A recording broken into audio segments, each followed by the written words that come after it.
कि चला जाए। इतनी बड़ी लड़ाई है तो आप लोग बदमाशी कर सकते हैं, तो मैं जानता हूँ। पुलिस बदमाशी करती है। सुनिए ना मेरी बात, हम पागल हैं, बेवकूफ हैं। हम पटना आएंगे, हम तो ये समझ में नहीं।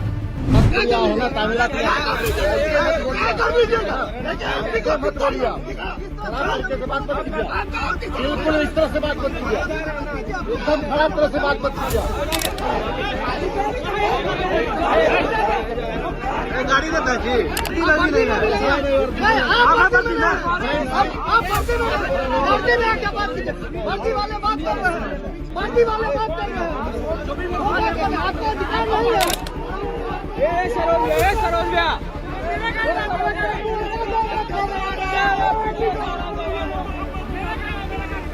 पप्पू यादव को गिरफ्तार कर लिया गया। आधी रात को पुलिस पप्पू यादव के आवास पर पहुंचती है पटना के अंदर और पप्पू यादव को गिरफ्तार कर लिया जाता है। सबसे बड़ी बात यह है कि संसद का सत्र चल रहा है और पप्पू यादव दिल्ली में थे और दिल्ली से ही कल पटना गए थे और पटना जाते ही आधी रात को पुलिस उनके आवास पर पहुंच गई और उसके बाद में पप्पू यादव को गिरफ्तार कर लिया गया। गाड़ी देता है जी, क्या नाम है आपका? गाड़ी देता है, क्या नाम देता है? क्या नाम है जी आपका? क्या नाम है आपका? क्या नाम है?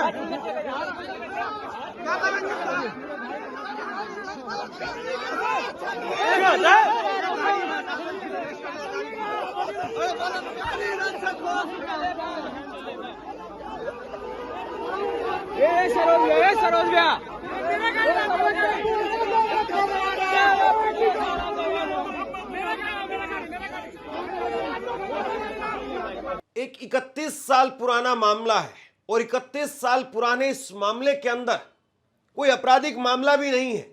उस मामले में पुलिस पहुंच जाती है पप्पू यादव को गिरफ्तार करने के लिए। और सबसे बड़ी बात यह है कि पप्पू यादव को जब गिरफ्तार करने के लिए पुलिस पहुंची तो वहां पर एक इंस्पेक्टर हैं दीपक, वो पहुंचते हैं और वो सादी वर्दी में पहुंचे। अब पप्पू यादव ने इसको लेकर के कहा कि आप अगर मुझे गिरफ्तार करने के लिए आए थे तो कम से कम वारंट लेकर के आते, वर्दी में आते। सादी वर्दी में आकर के मैं समझ भी नहीं पाया था कि कोई पुलिस वाला है या कोई मिलने वाला है और मेरे पास में आकर के कहते हैं कि उठो और चलो। क्या इस तरीके से तानाशाही की जाएगी? अब यह मामला दरअसल 31 साल पुराना है, इसलिए पप्पू यादव की गिरफ्तारी हुई है, या फिर पप्पू यादव लगातार पटना के अंदर शंभू गर्ल्स हॉस्टल के अंदर छात्रों के यौन शोषण और हत्या का मामला लगातार उठा रहे थे? क्या इस वजह से उनकी गिरफ्तारी हुई है? यह सबसे बड़ा सवाल है, क्योंकि 35 साल पुराना एक मामला है, 31 साल माफ कीजिए, 31 साल पुराना एक मामला है। मामला दरअसल यह है कि पप्पू यादव ने किसी का मकान किराए पर लिया था, रहने के लिए वो मकान लिया, लेकिन पप्पू यादव ने उसको ऑफिस बना लिया और इस मामले को लेकर के 31 साल पहले जो मकान मालिक थे उन्होंने FIR दर्ज करवा दी और उस मामले के अंदर अब गिरफ्तारी हुई। ठीक है, तो करेगा ही करना, हमारा तो काम है। वो तो अपना काम करेगा। क्या नाम? दीपक जी कहाँ? दीपक लाइव पप्पू यादव लाइव जल्दी।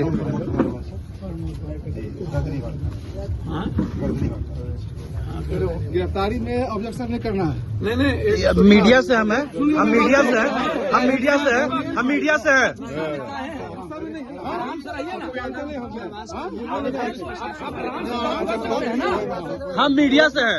आप आराम से बात कर सकते हैं ना, कोई आपको विरोध किया? आप एकदम ऐसे लग कर दिए। प्लीज आप कॉपरेट कीजिए। हाँ तो रोकिए ना, कॉपरेट। आपको कोई कुछ कहा? आप कुछ बोल रहे हैं? नहीं बोला मैडम। हाँ अरे सर कोई दिक्कत नहीं है सर, इस तरह बात कर रहे हैं ना, आ रहा है आपको। नहीं ऐसे तो ऐसे नहीं। हम ऐसे थोड़ी बोल रहे हैं आपको। अरे कोई दिक्कत नहीं है सर। दिक्कत क्या होगा? दिक्कत तो कुछ होगा नहीं, हम भी जान रहे हैं। एक मेंबर ऑफ पार्लियामेंट के साथ क्या दिक्कत हो सकता है? लेकिन आराम से ठीक है, हम कहाँ बात कर रहे हैं? सर कर अरे बहस तो आप कर रहे हैं ना भाई। आप आते के साथ चल गए। नहीं चल रहा। सर बोल रहे हैं कि सर चला जाए, क्या बोले? चला जाए तो रोक जाइए ना, चला जाए। ऐसे हालत में कैसे चला जाएगा? आपको बताया जा रहा है। बहस कर रहे हैं फालतू का। आप बहस करने का आप सबसे पहले बताइए। आप आराम से बैठिए। आपको तो मानिए कहीं कुर्सी है, बैठ जाइए। हमको तो पता भी नहीं था कि आप कौन है। हम तो बोले सब लोग बैठ के हमको पता भी नहीं था। मैं चलने में दिक्कत आपको समझा जाएगा ना। वारंट लाइए, दिखाइए, पढ़ाइए, लाइए वारंट। वारंट लाके दिखाइए। हाँ दिखाइए, कौन न्यायालय से हम भी समझे, वकील बुलाए। बिल्कुल जो आप बैठिए। आपको हम तो है ना कि भाग जा रहा है, बैठने के लिए बोला जा रहा है। ठीक तो है, तो भाग कहाँ रहे हैं? अच्छा इसी बताइए, आपको बैठने के लिए यदि माननीय बोले तो गुलाम कर दिए, गुलाम कर दिए, बोले गुलाम कर दिए। तो बैठ जाइए ना, बैठ जाइए, सब लोग बैठ जाइए। आप लाइए पेपर लाइए, आप बैठ जाइए, आपका भाषण गलत था।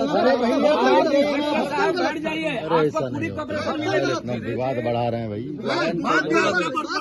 वारंट है, वारंट फिर ऐसे मत बोलिए, ठीक है ना? मत बोलिए, वारंट के लिए है ना, तामीरात के लिए। ऐसे मत बोलिए, खराब तरीके से बात मत कीजिए। बिल्कुल इस तरह से बात मत कीजिए, एकदम खराब तरह से बात मत कीजिए। बता रहे हैं आपको, एकदम ऐसे बात मत कीजिए, ऐसे बात मत कीजिए। आप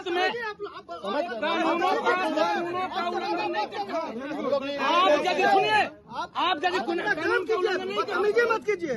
अरे भाई हम भी बदतमीजी क्या है, आप बदतमीजी सिविल में क्या है, अपना पद बताइए ना।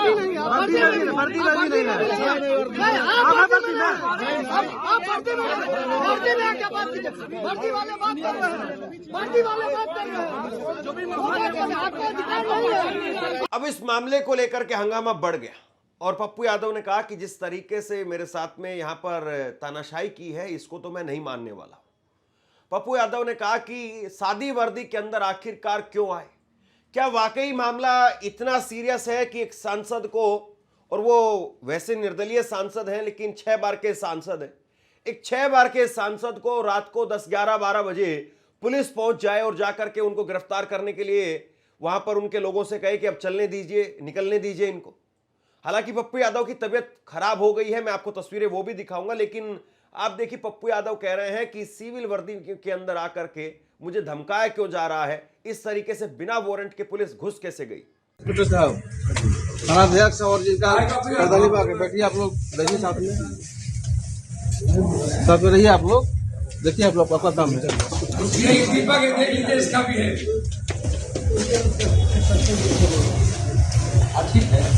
उसका भी है। देखिए वो कौन होते हैं, छोड़ दो आप कौन होते हैं जी? हम लोग हैं।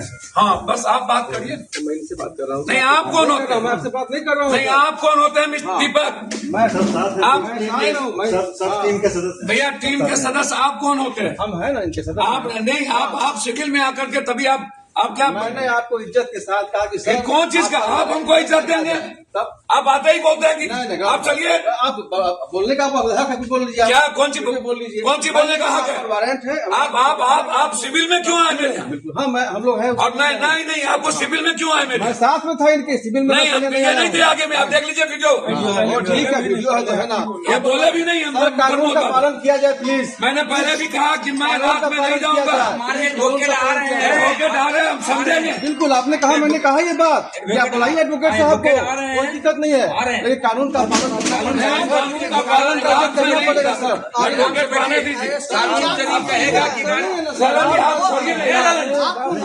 अब ये मामला मैंने आपको बताया कि 31 साल पुराना एक मामला है। एक मकान किराए पर लिया रहने के लिए, उसको पार्टी दफ्तर के तौर पर वो इस्तेमाल करने लगे और इस मामले को लेकर के मकान मालिक ने FIR दर्ज करवा दी और उस मामले को लेकर के 31 साल के बाद में अब गिरफ्तारी हुई है। जैसे मान लो बिहार से और बाकी सारा अपराध खत्म हो गया है, बाकी सारे काम पुलिस के पास खत्म हो गए हैं और अब यही जो एक काम बाकी था। पटना के SP साहब क्या कह रहे थे, भानु प्रताप सिंह, वो बता रहे हैं कि 1995 का एक मामला है जो पूर्ववर्ती IPC थी BNS के स्थान पर, उसके तहत 419, 420, 468, 448 और 506 और 120B के तहत गिरफ्तारी सुनिश्चित की जा रही है। यह गर्दनीबाग थाने का मामला है। इसमें न्यायालय द्वारा ट्रायल केस चल रहा था जिसमें सांसद को उपस्थित होना था, लेकिन वो तय तारीख पर उपस्थित नहीं हुए, इस कारण उनकी गिरफ्तारी की जा रही है। मुझे अच्छे से याद आता है, एक भाजपा की सांसद थी, आपने खूब देखी होंगी, आप खूब उनको जानते होंगे, भगवा रंग के कपड़े पहनने वाली भाजपा के एक सांसद साध्वी प्रज्ञा ठाकुर। साध्वी प्रज्ञा ठाकुर, अब वो साध्वी अपने नाम के साथ में लगाती थी, लेकिन वो कितनी साध्वी थी आप सब जानते हैं। प्रज्ञा ठाकुर उनके ऊपर जो है वो आरोप थे मालेगांव बम ब्लास्ट के, और जब भी उनकी सुनवाई होती थी तो मैडम व्हील चेयर पर बैठ जाती थी, और जैसे ही सुनवाई टल जाती थी तो मैडम फिर बास्केटबॉल खेलती हुई जो नजर आती थी, बास्केटबॉल खेलती हुई नजर आती थी। तो उस मामले में तो हमने कहीं नहीं देखा कि पुलिस जाकर के और आधी रात को उठा करके ला रही, आधी रात को गिरफ्तार कर रही है। जिस पर मालेगांव बम ब्लास्ट के हमले के अंदर शामिल होने के आरोप लगे, उनकी मोटरसाइकिल और बहुत सारी बातें जब निकल करके सामने आई, वो प्रज्ञा ठाकुर को तो पुलिस नहीं उठा करके ला पाई, लेकिन पप्पू यादव को जो है वो पुलिस उठा करके ले गई। हम तो हम सुबह ही जाए सर, अभी 11 बजे रात में नहीं, हम 11 बजे रात में नहीं जाए, क्योंकि ये लॉ भी नहीं करता है किसी भी कीमत पर। कोई लॉ इसमें रात और दिन की बात नहीं नहीं है ना, है ना। आप यहाँ सुबह में आप यहाँ रहिए, आपको लगता हो हाउस अरेस्ट कर लीजिए, सुबह में यहाँ से हमको कोर्ट ले चलिए, हम कोर्ट के लिए तो आए हैं। यदि मेरे मन में ऐसा कुछ होता कि मुझे नहीं जाना है, और हम जब जानते थे, हमारे मन में थी ये बातें थी कि चला जाए। इतनी बड़ी लड़ाई है तो आप लोग बदमाशी कर सकते हैं, तो मैं जानता हूँ। पुलिस बदमाशी कैसे करे? सुनिए ना मेरी बात, हम पागल हैं, बेवकूफ हैं। हम पटना आएंगे, हमको ये समझ में नहीं है। आप हमको बताइए, हम हाईकोर्ट भी चले जाते, या कल आज ही हम चले जाते डिस्ट्रिक्ट कोर्ट, कोई उसमें प्रॉब्लम नहीं था मेरे लिए।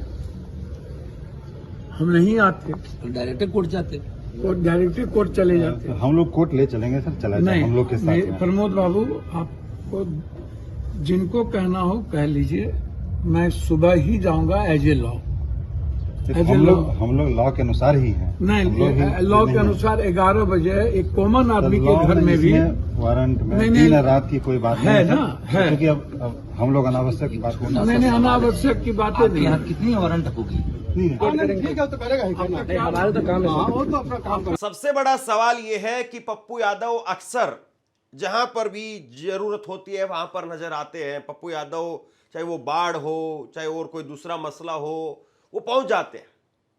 नगद पैसा भी बांटते हैं, ये भी खूब दिखाई देता है। और पप्पू यादव की एक अपनी राजनीति है, आप उनको पसंद करें ना पसंद करें, लेकिन पप्पू यादव ने अपना एक मुकाम हासिल किया है। और 2024 के चुनाव में जब तेजस्वी यादव भी एक तरीके से पूरी तरह से खिलाफ हो गए थे, उसके बावजूद वो निर्दलीय के तौर पर चुनाव जीत करके आए। ये बहुत बड़ी बात है। लेकिन पप्पू यादव को जिस तरीके से आज पुलिस लेकर के गई और उसके बाद में उनकी तबीयत खराब हो गई, ये वाकई जो है वो अपने आप में दुखद है। और मुझे याद आता है योगी आदित्यनाथ, वो संरक्षण मांग रहे थे, संसद में जाकर के रो रहे थे। इतनी बुरी स्थिति तो योगी आदित्यनाथ की भी नहीं हुई थी, अखिलेश यादव की सरकार थी, लेकिन योगी आदित्यनाथ को भी इस तरीके से घसीट करके, या फिर यूं कहें कि इस तरीके से स्ट्रेचर पर डाल करके नहीं लेकर के गए थे। लेकिन पप्पू यादव, उनको गिरफ्तार किया गया और उसके बाद में उनकी तबीयत बिगड़ गई।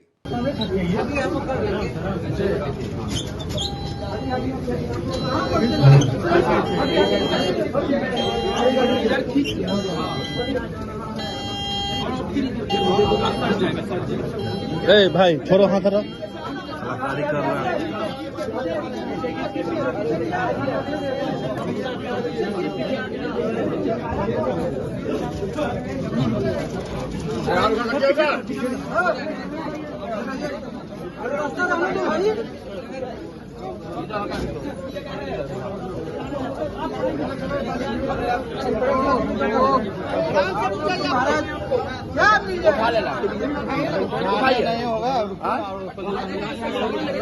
वहाँ चलिए ना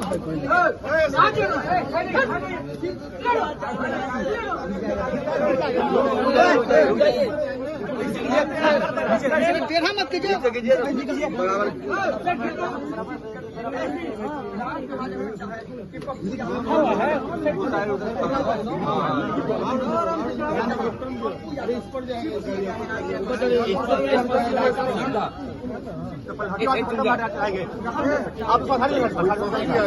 अच्छा उठाइए,